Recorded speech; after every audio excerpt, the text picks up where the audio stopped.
Hey fellas, let's go over what happened in the first half. It wasn't what we had in mind, but there's plenty of time to get things straightened out. I thought we'd get much more offense out of the low post. Let's make a serious effort to get the ball into the paint. We need more buckets coming from down low. All the points we've scored directly off turnover is another big highlight. Let's keep exploiting their mistakes as quickly as we can.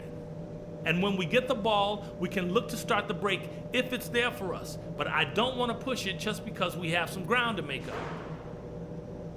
Last thing is, let's not waste any time. We got to play with a sense of urgency and start cutting into that lead right away. Let's do this.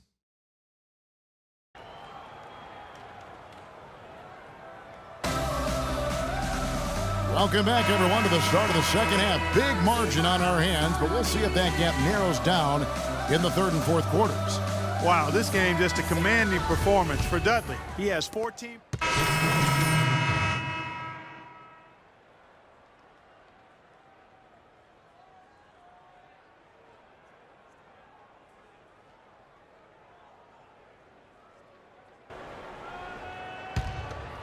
Here's Wall. 17-point lead, their biggest. Well, we know Washington didn't win the Southeast last season. They came in second once again. This time to the Hawks and not to Miami. Still, I thought they were dominant within the division. Matter of fact, they were dominant within the division. Taking a look at the Wizards. Nene and Gortat team up in the paint. Garrett Temple is out there with Wall, and it's Beal in at the 3 slot. Hardaway against Wall. They set the pick. Now here's Beal. He's got 15. Clock at 4. The Wizards need to get a shot off here. And so it looks like Washington will retain possession here. Wizards were very strong against the rest of their division, the Southeast Division. 10-6 in division record for them. And it seems the Wizards are always the bridesmaid, doesn't it? I mean, never the bride, it seems. Right. Since the Southeast came about in 2004, they've had 6 second-place finishes, but have yet to win a division title. Amazing. And the basket is good. Got it to go through on the contact, so a free throw coming up. A great opportunity for a three-point play. Vucevic, he's checked in for the Magic. And a switcher also for Washington. Porter's checked in. The Magic shooting their 5th free throw of the game here. Numbers last year for them, just about 73%, so the bottom third of the league. And it's something they know that if they improve, can really have a big impact on their success. Well, he knew how many inches he had over the guy. I mean, let's face it, good decision to just rise up and take the jump shot. Hardaway from outside, and that one's good. Hardaway has got his 2nd basket of the night. And here we see the debut of Freak, the kid from Harlem. His first time on an NBA floor. And Clark, it's a moment that he's worked very hard to achieve, and his family has got to be proud. Extremely so, Kevin. It's been a long journey for him, but every level along the way, he's found success. High school phenom, playing for a college championship. I wouldn't bet against this kid on anything when it comes to basketball. Well, with Freak Clark, there was a question whether he would stay another year in college. Really was a tough decision for him, but he ended up coming out after his freshman year. And, Kevin, it's really hard to blame a guy like Freak for doing that. I mean, he's clearly NBA ready, and he's putting a lot at risk for every year he stays in school when he could be on the NBA clock. A baseline J, it's hauled in by Gordon.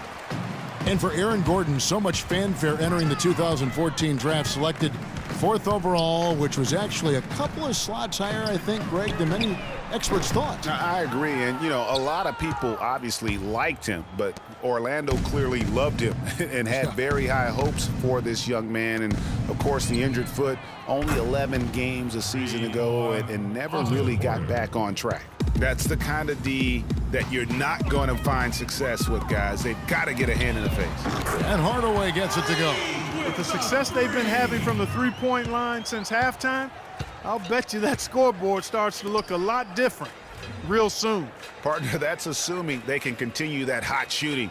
But if they do, and especially if they can get a few stops, you have to think they'll make this thing interesting. And that's going to be too many steps. Gets the whistle on the travel. Fournier's checked in for Hardaway.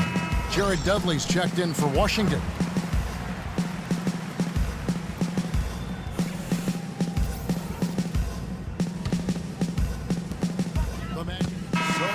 Magic. Jason Smith comes in for Vucevic, and Hardaway is subbed in for C.J. Watson. The Wizards also changing it up. Gortat's checked in for Humphries. Nene comes in for Jared Dudley. And it's John Wall in for Otto Porter Jr. Hardaway, he's in at point guard. Smith is out there with Aaron Gordon. Then it's Evan Fournier. And it's Hezonja in at the 2. So that's the lineup on the floor for the Magic. And the foul called on Freak. That's his first foul of the game, and the bonus will go to the free throw line. And that one falls for Wall.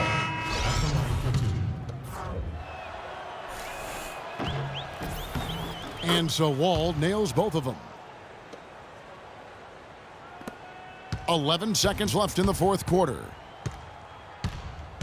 Hardaway, that's a two-pointer. Will not go. This is off the front iron. And so it's Washington easily grabbing this one. This crowd was stunned by the manner in which their team was dismantled. You know what? Shocking. I don't care what the matchup is. You never expect a road team to come in and just cruise to the kind of win they did tonight. And that about does it for the first game of the new NBA season. For Clark, Craig, and Doris, and the rest of our terrific crew, this is Kevin Harlan saying thanks for watching. Now we'll head over to the award-winning Ernie Johnson, who's not too far away. EJ?